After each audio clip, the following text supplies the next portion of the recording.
ஒரு வாட்டியும் என் படம் ரிலீஸ்க்கு 1.5 மாசம் முன்னாடி ஒரு நெகட்டிவ் கேம்பெயினை ஏற்படுத்தி ஸ்ப்ரெட் பண்ணுங்க. அந்த கண்ணுக்கு தெரியாத கையும் என் ரசிகர்கள் ஒருத்தரும் தீப்பந்தமா எரிஞ்சிட்டு இருக்கிற வரைக்கும் நான் போயிட்டே இருப்பேன். தம்பிங்களா, கொஞ்சம் தள்ளி போய் விளையாடுங்க ராஜா. இங்க இருக்கிறவங்க எல்லாம் என் ரசிகர்கள் மட்டும் கிடையாது. 23 வருஷமா என் கூடயே வந்த என் கம்பானியன்ஸ், என்னுடைய வழித்துணை. நீங்க சும்மா ஒரு 4 வதந்திய பரப்பி இத காலி பண்ணிடணும்னு நினைச்சா அதை விட முட்டாள்தனம் எதுவுமே கிடையாது. ஒரு செங்கலை கூட ஆட்ட முடியாது.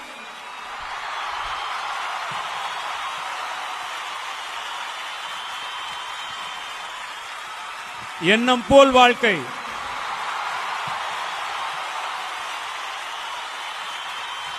எண்ணம் போல்தான் வாழ்க்கை.